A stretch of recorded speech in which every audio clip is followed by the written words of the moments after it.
Grog. Hey everyone, and welcome to the Sideshed podcast. It's me, Peter Fickling, Keri Warbis, and Matthew Weir. So, Matthew, two young men torn away from their social lives to be exploited by an older woman. Doesn't seem plausible, does it? It would never happen. No. Keri? Well, if I was Julianne, I wouldn't need to pay. but the exploiting and sex with the younger men is fine. Oh, God. Are we starting off with prostitution debate? Come on, that is the perfect segue for a plea for Patreon and an advert, surely. Ah, right. Yes, we are prostitutes of the podcast world. Exactly. Yes, I see. Sorry. So, yeah, hey everyone, if you want us to be your Ruairis, go to patreon.com/the Cider Shed. Any of your gifts will be gratefully received. Matthew might sleep with you. We can't promise that. It's a maybe. Matthew?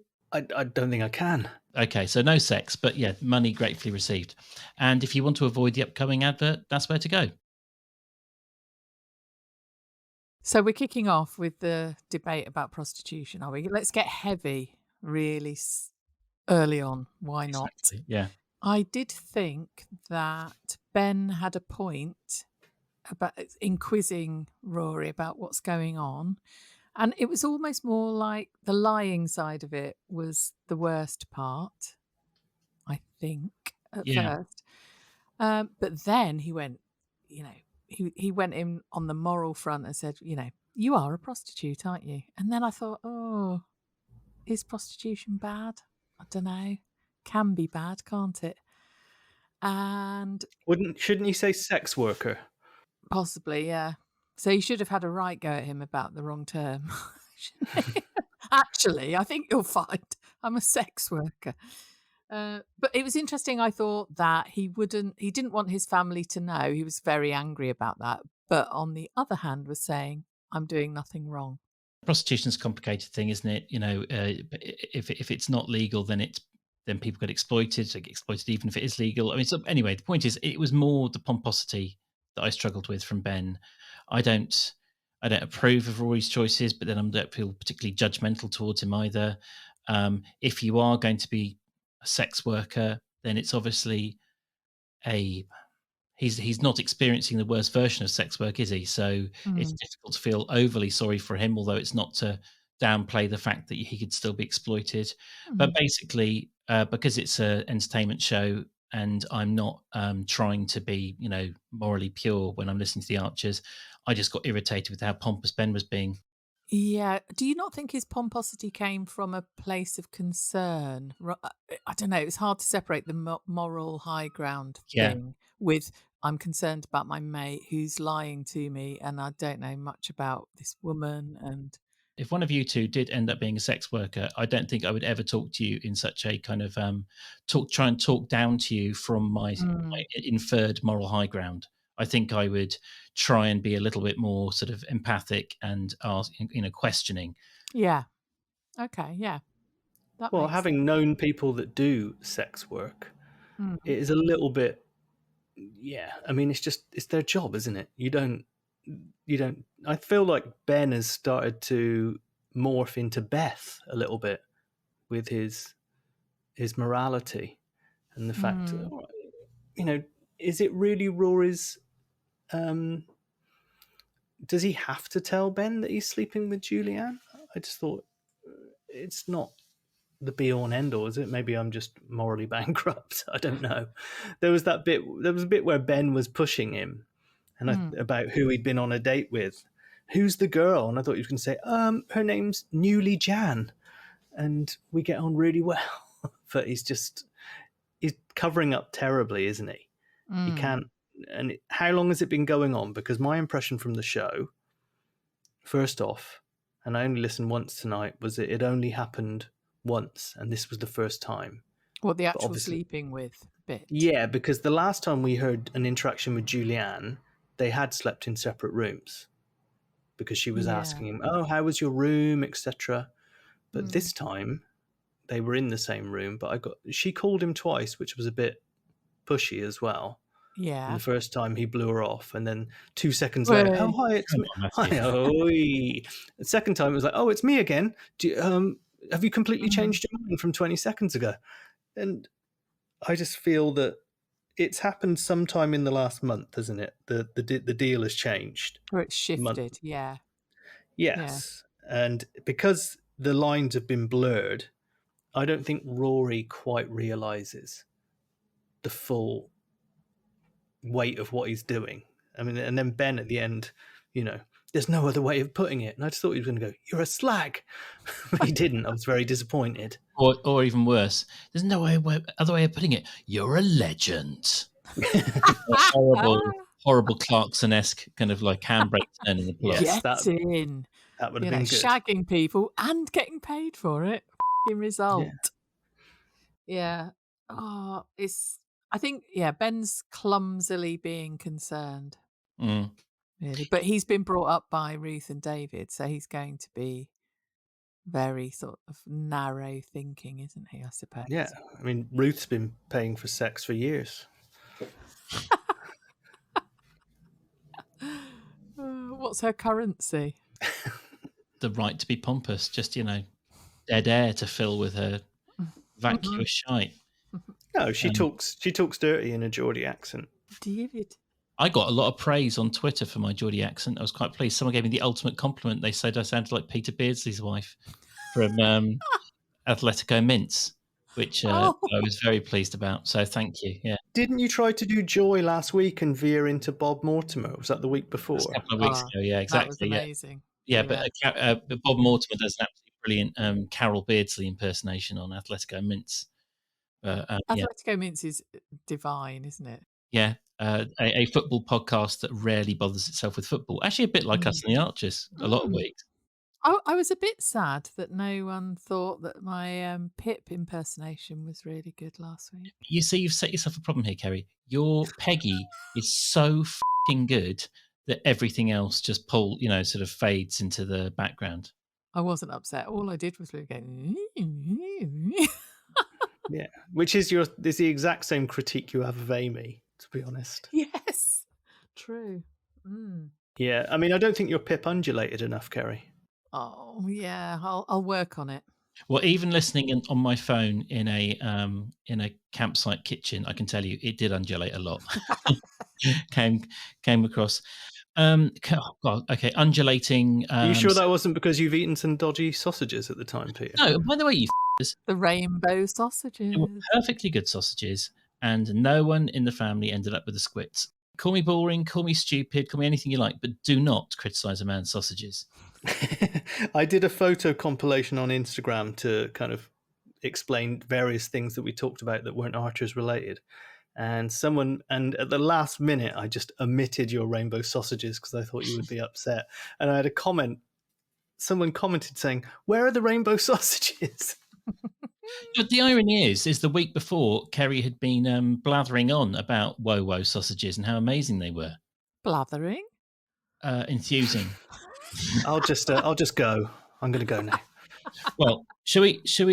I mean, we shouldn't have one of our massive spats on air. Maybe we should diffuse the situation by talking about the lovely Denise. Oh yeah, she's fucking stupid, isn't she? She has plummeted so badly. So ruthless, Worbis. This week, I loved her. I love her voice. Then she believed in palmistry. Oh, right. Okay. I tell you what, she is a woman of medicine.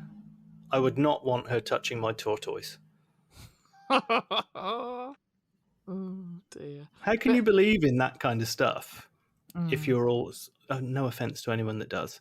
Yes, offence to anyone who does. People, you show someone your hand and they tell you stuff about your future. Hang on, we're back to sex work. Yeah. I wish I had the time to chart our listener figures against Worbis truth bombs. Kind of like, these kind of little mini cliffs where another 50 people or 100 people peel off because Worbis is like, and another thing. No, but come on. I mean, she literally said, it's proved really useful going into that tent with Ardil. You moron. It was extraordinarily nonsensical, the whole thing. I mean, one of the weird things is that weeks where I really do have a lot to say, invariably I'm off at a campsite. And last week I was ready to unleash that. I mean, it continued this week, but like just all of the nonsense with the palmistry and I've got a question for you too, based on this. I Mm. made a point of writing it in my notes that I've got to ask you and say to you. Right, do you two have currently something of a dilemma about a significant life issue? Yeah. Matthew? I feel guilty for saying no. I'm trying to figure out whether I add a 23-kilo bag to my EasyJet flight at Christmas. That'll do. So my point being, that's what Ardil said to Denise, Mm. isn't it? Well, he was trying to point her in the direction that this was all about Ruby, Oh, because he said, you've got a secret admirer. They give you puppy dog eyes. They they like the don't way have you the hand. words to say it. Yeah. And, he was obviously trying to point her in the direction of a dog. Luckily, he didn't say, he likes the way you apply the lipstick. That would have been a bit awkward. But because he was out of lies, wasn't he? Lillian had been feeding him all this secret info. And then suddenly he's caught cold when Denise walks in. She also said there was the life issue whether she was going to take this 6-month job elsewhere, or was it that she's going to leave her boring as cyclist husband? I can't decide. She's in a rut, isn't she? She said. So, yeah, John, the retired person who keeps cycling away from her all the time. Things aren't going well there, are they? We've known this for many, many weeks. Oh, that job elsewhere as well. That was all stupid, wasn't it? Because you would definitely have mentioned it to Alistair, wouldn't you? You wouldn't have said, "Oh, I thought you knew." Or, "Why haven't you told?" They would have spoken about it before accidentally, in inverted commas, finding that out. Yeah, Keri, you're picking at the thread on a The jumper that's scab. about to rapidly unravel. He's going to have to declare his love within the next fortnight, isn't he? Did you not feel a certain amount of relief when Jakob just said to Alistair, you're infatuated with her, you're the one. Mm-hmm. It's like, thank God that sped it up a little bit. I also like the bit where he said, "And if I can see it, then it's definitely happening." Because I literally don't care about anyone or anything, and I've noticed it's happening. Yes, that was great. And actually, as a double act, Alistair and Jakob are great, I think. Mm-hmm. I do like Jakob because he's useful, isn't he? He can take things in unexpected directions. He can also, his completely over the top and unrealistic bluntness can basically be our spokesperson in the show sometimes and tell some odious people to F off. Yeah. How was Alistair meant to trial the dog biscuits? I presume he was meant to give them to other dogs, because Denise made it sound like he was going to eat them. Yeah, it was like, "Do you want a cup of tea? Have you tried the dog biscuits?" And Alistair cracked a funny, didn't he, by saying, "I'm more of a chocolate digestive man myself." Given that he was looking at Denise, I thought he was going to say, like, "No, I'm busy with this bonio right now." Alistair's 60, isn't he?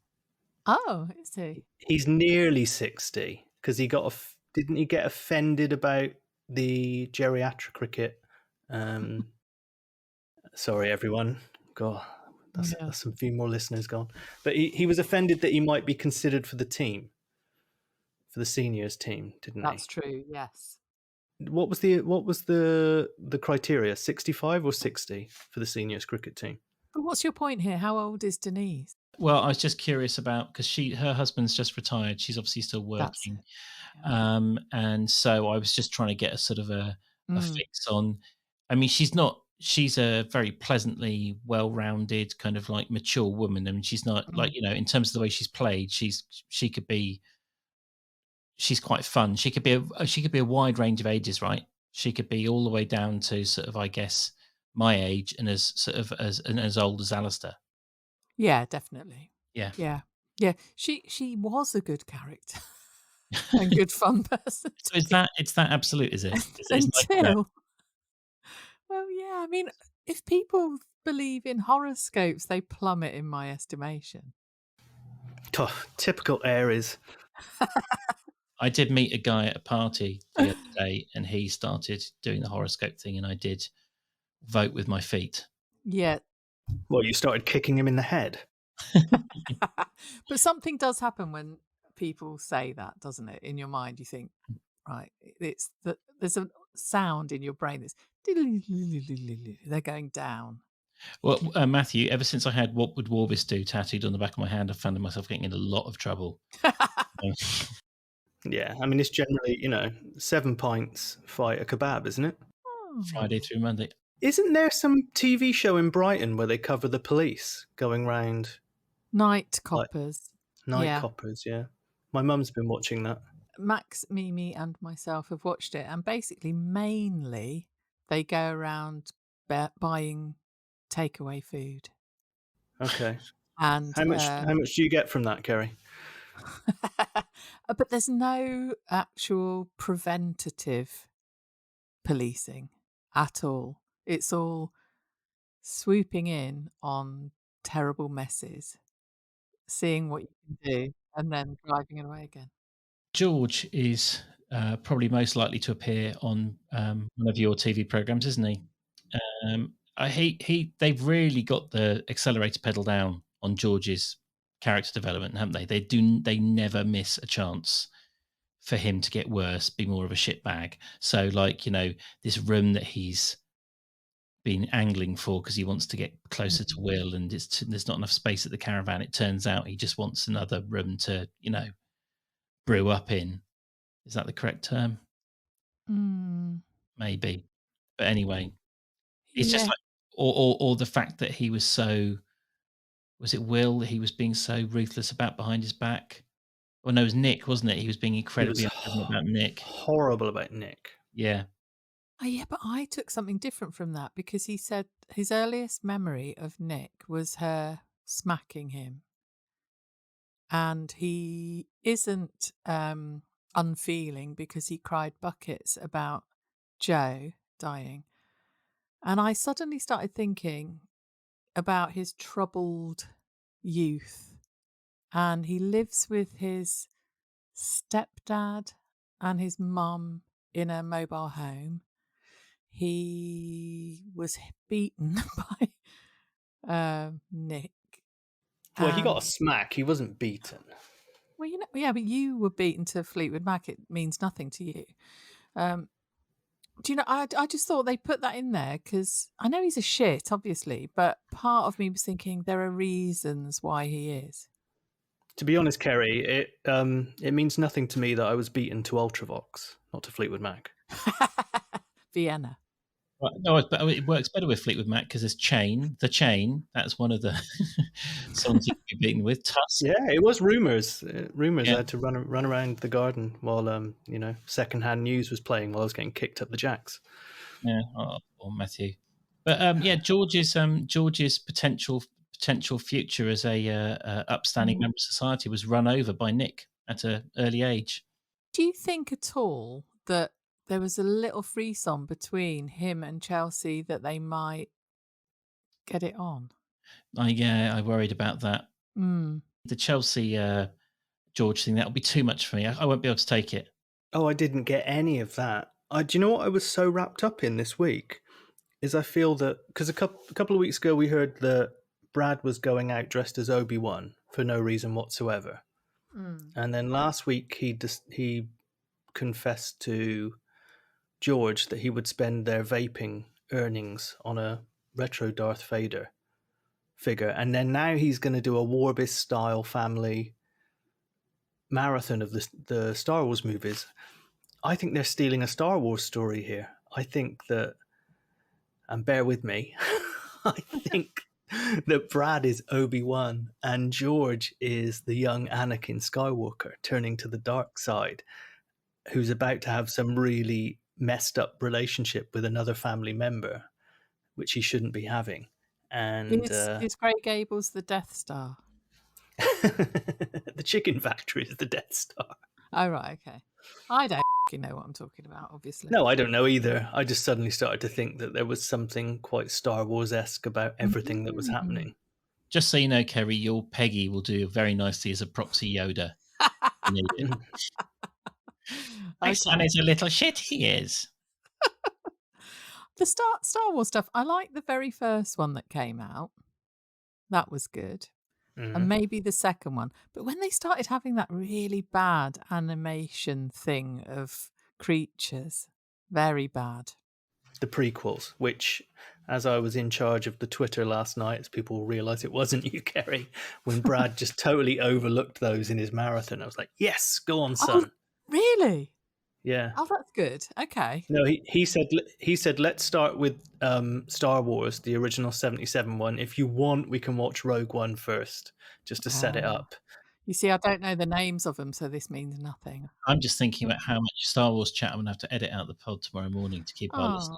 I'm trying to think how many Star Wars gags I'm going to put in each topic of our episode description this week.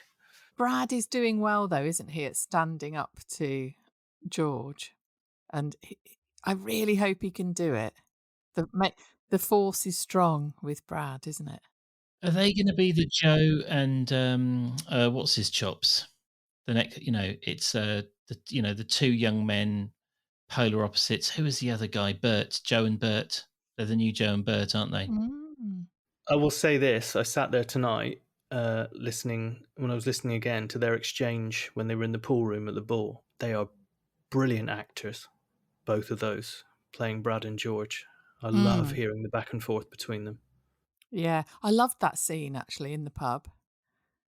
The whole thing, with Chelsea, Tracy, Brad, and then the switch to Ed, Will, and George playing pool and everything.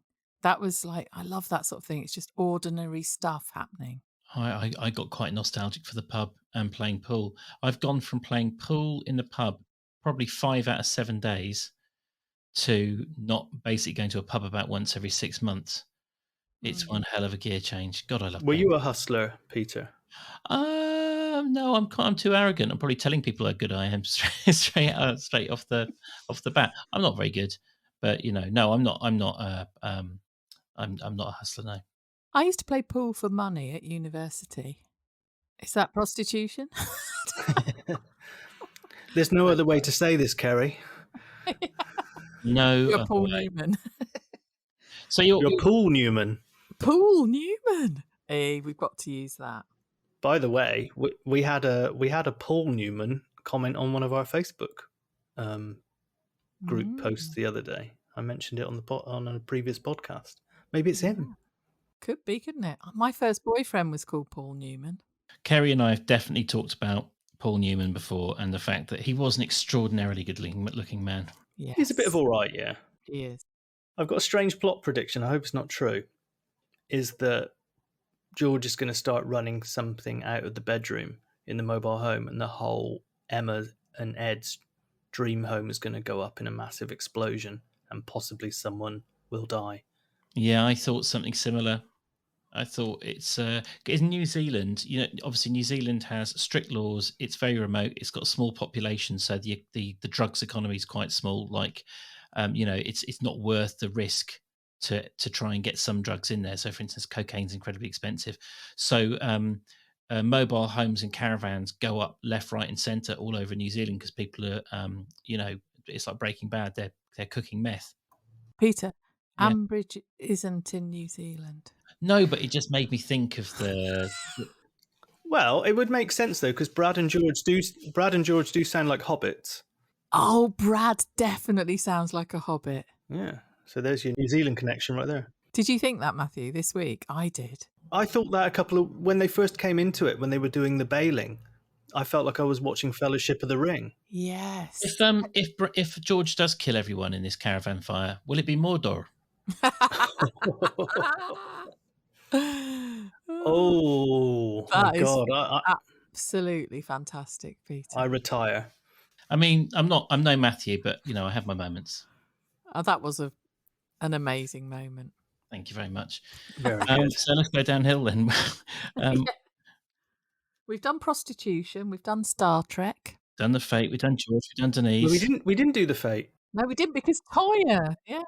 We skipped the Fate and went straight to the oldest profession. It is a mystery to me how people get so excited about these kind of celeb appearances on the Archers. I did a really good screenshot from Twitter the other day where one person had gone, God, Toya's really good at this. And someone else went, God, Toya, a bit wooden.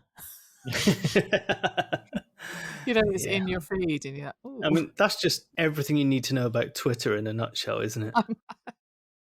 Yeah. She bought one of Will's pots. Well, I enjoyed that.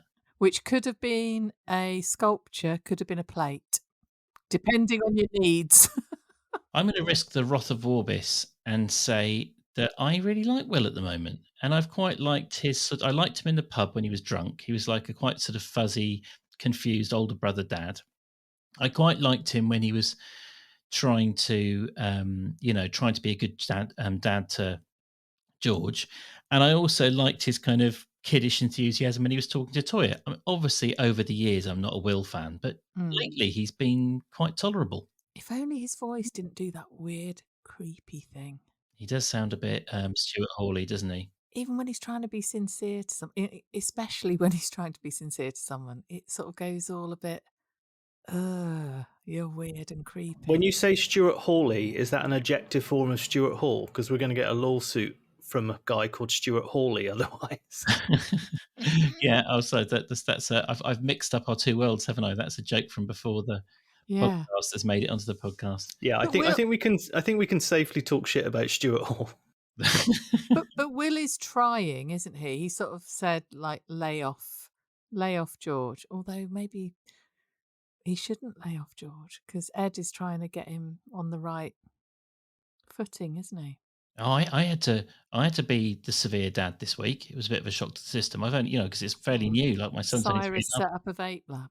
No, he has been pushing boundaries this week. He suddenly goes, "Oh, that was a bit thick of me," and I was like, "Who has said? Where did you get that word from? This is such a cruel word." Here, has he got a lisp? And he was saying sick because you live in South London. He does sound a little bit Danny Dyer, which I absolutely love. But, it's just glorious, the 3-year-old Danny Dyer. But no, anyway. But I had to get quite Ed Grundy with him about the fact that someone's been using the word thick, and he should not use that word, and it's not a nice word to use. Did you hit him to? Yeah, I then drop kicked him into the street and the bus ran over. Yeah. You cannot beat Fleetwood Mac, as my parents said. Yeah, but you can beat me, Fleetwood Mac. Oh, no, I'm afraid the beating and kicking tradition ends with me. I'm sure it will with you as well, Matthew. I will have to say my parents didn't actually beat me to Fleetwood Mac. I hate to shatter everyone's myth here. What was the just to go back to the fate? What was the piece that Toya bought in the end? Also, I don't understand. Will is Toya's biggest fan, it seems, yet didn't recognize her either until about 5 minutes into the conversation. Everyone in Ambridge is a fucking idiot. Finish the pod there. That is it. We don't need to see any more. Anything we say from now on is redundant and a waste of time. Thank you. So the point that she was looking at the plate, and then she was looking at something else. She bought in the end. The plate was supposedly inspired by a chaffinch. Inspired by a chaffinch, it was. Yeah. I would have thought there would have been something more personalised. If Will was such a massive fan of Toya's videos, he would have had something inspired by a great tit. Is that her, the great tit?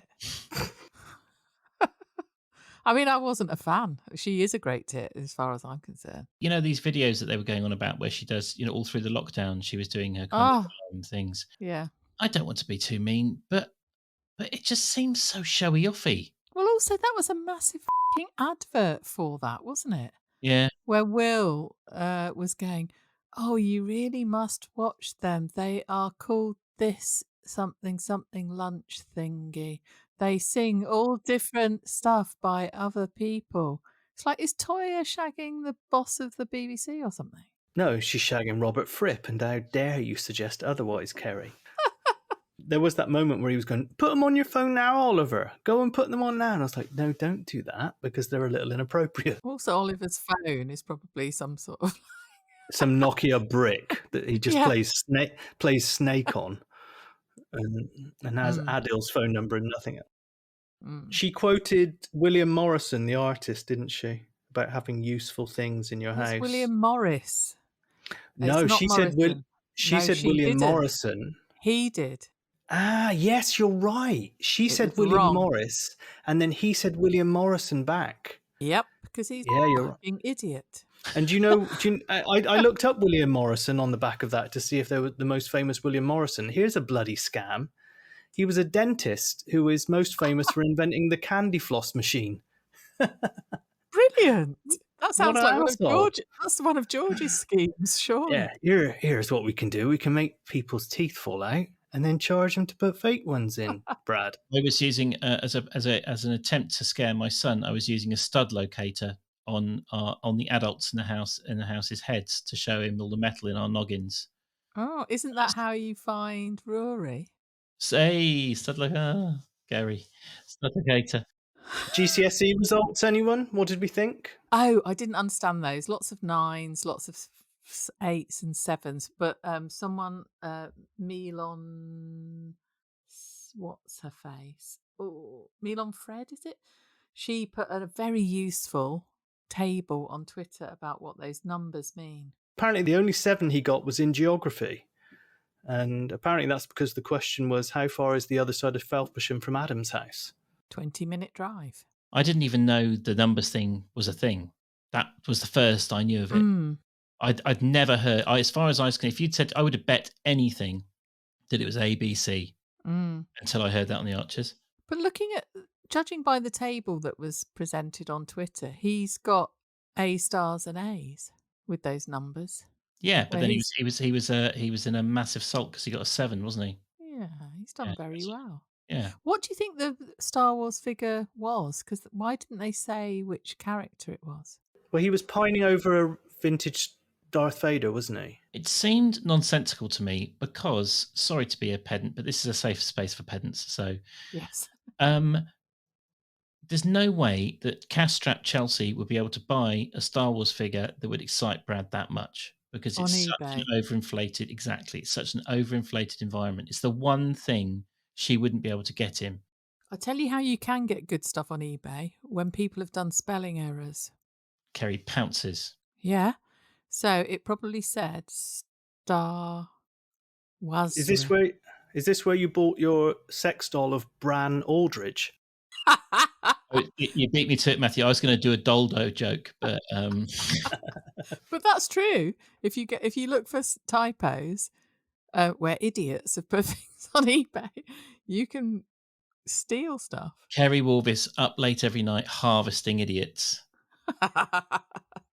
Speaking of idiots, by the way, the pizza van was mentioned, wasn't it? But in abstraction. Yeah. Because Toya said she was going to go and get a slice of pizza because everyone was saying that they're good. So it seems to be doing okay. They've made sure we understand it's a success, so no one can ever question why. It's like, every time they need some kind of plot device, Ian breaks down here, Ian turns up driving past. Yeah, so Ian will be popping up all over the place, the pain in the arse that he is. Talking of things that pop up and are a pain in the arse, there's an advert about to be inserted in the show, which of course people can dodge with a trip to patreon.com/theslidershed. Welcome back, everyone. Keri, who have we not called an idiot? Ooh, there aren't many. One last person we can call an idiot before we round up the show. I'm trying to think who wasn't. Oh, well, Brad is not an idiot. There you go. He's not an idiot. Tracy's a bit of a knob for not saying that she's lost her job, which she clearly has. So she's definitely lost her job, has she? No, we don't know that. Yeah, that was my confusion as well. It's the least original comment ever is about to come up. I just want nice things to happen to Tracy and soon, please. I haven't got enough the bandwidth to take on any more hurt for the Horrobins. Because she said that she had to swap shifts, which we all were wondering, is that not true. If she did have to swap shifts, she'd be working nights and sleeping days. So I don't know, sitting on a bench when you're meant to be at work, something's up, isn't it? Yeah, and if she's that skint, she doesn't have. I mean, she doesn't have the money to sit out all day. You know. I wondered about, because she said she took them to the Bull for dinner, and Brad said, "Oh, can we afford it?" She went, "Yes, because if I can't do that for my Mm. boy, blah blah blah," and it made me think, "Oh no, is she going to have got one of those horrible loans Oh no. or a credit card where No. it's extortionate?" I mean, you assume she's got no credit rating because Mm, I mean, no offense to dear Tracy, but like it was quite. She was no jazzer, but she wasn't much better, was she, with her financial affairs before we mm, got together? She was always kind of, you know, mm. flying by the seat of her pants a But bit. part of pretending you've got a job is got to be covering bills, hasn't it, somehow? Yeah, So I'm just worried that she might have fallen down the awful debt hole. yeah, that would make sense. Well, thank you, Keri. Sorry. And by the Mm. way, how has bloody George got a car? Oh, because he's spoiled shit, isn't he? His dad's minted. That was annoying. Yeah. With the guinea pig in it. Oh God. Okay, yeah, there we go. That's the guinea pig haircut thing. That was the first thing, wasn't it? Mm. My second prediction is that eventually Oliver is going to set up some kind of beauty spa, and Chelsea will be handling all of that at the new Grey Gables. There you go, Keri. That's how you do a prediction. That's how you do a Oh. prediction. A nice, cheerful one that everyone can have, like a campfire. Sorry, guys, I don't know what came over me there. Sorry. They're all going to die. Isn't that what he says in Zulu? You two have got actual backbones and sort of like the ability to sort of like form opinions of your own. I'm so susceptible. I go wherever the wind blows. So this is quite a roller coaster for me. Oh, Peter, you're such a sweet boy. There is no way that the scriptwriters will allow Tracy to have horrific times and that be it. There will be some beautiful, brilliant outcome for her and for Chelsea. They will stretch it out for 2 years. Oh, possibly. Yeah, that's the point, Keri. Mm. It might not be forever, but whether it feels like forever is a different thing altogether. Well, 15 minutes feels like forever often, doesn't it? So, if people want to get in touch to tell us how wrong or how right we are, or just sympathise with what an exploited young man I am, then where do they go? Well, you can come to Twitter at the Cider Shed Pod. That's a fun place to come. We had 1 5-star review, which was excellent. Matthew, you got a right shout out in this one. I'm wondering whether you wrote this yourself. What the what? There was a 5-star review, and it was from Mrs. Street, which maybe is Matthew's alternative persona. Don't know. Nom de boast. Oui. And it said, "Great. Audible belly laugh at Matthew's veg stock pun." Oh yeah. Oh, okay. I'm glad to know I'm right up Mrs. Street. Yeah, so thank you for that 5-star review. Please, anyone who thinks we're okay, put a 5-star review on, put some words on. The instructions on how to do so are attached to our podcast information. And Matthew, if people want to have a more sort of picture-based or facey experience, where do they go? They can get in touch with us, same handle as Twitter, at the Cider Shed Pod on Instagram. I generally post ridiculous things there. So come and join the fun. And Do you put like a perimeter? Is there a perimeter to show how many cans of Morrison pear cider you knock back when you're writing the ridiculous things? No, I don't. I should include that, shouldn't I? Matthew, they're not ridiculous. They're absolutely spot on. Okay, thank you. And there is a Facebook group called the Cider Shed Podcast where you can come and post all your weird and wild predictions for the week to come, or your thoughts on the previous weeks. And yeah, come and join. And also, interesting news: the football, the fantasy football's over. We're not doing that anymore. So anyway, move on. We'll just move on. Oh, Did you change your team up today, Peter? No need. Best team ever. What I've done is I'm just changed. Instead of I'm no longer now I'm just trying to win a moral victory. I no longer care about points. It's about a loyalty. I'm a loyal man. I'm not going to do the dirty on those brave young lads. It's early days, Exactly. Football is a funny old game, Yeah. Peter. I don't know if you know that. So who's top? Who's bottom? Is that Ruairi and Julianne again? Rory, probably both. Yeah, probably. I think, correct me if I'm wrong, Matthew, but I think me and Max, that's my son, we went up this week, didn't we? I think. You did. You Or were in second place. Julia Fremantle is still in first place. You're second. I think I'm 7th or 8th. And just hang on, let me just scroll. Still scrolling. All the way Do you think down. Julie Fremantle is actually Jose Mourinho? Yeah, probably. It's probably a shared account between Jose, Pep, not Arteta, and Please look at the Premier League table. it's upside down, mate. Well, I'm just going to fade this out, guys, while Keri and Matthew bicker about their collection of football teams. And thank you very much for a lovely week. I've actually, I've had a tough week, and this has really put bounce in my step. So thank you, Keri and Matthew, and thank you everyone for listening. Love you, Peter. Right back at you both. Love you, Matthew.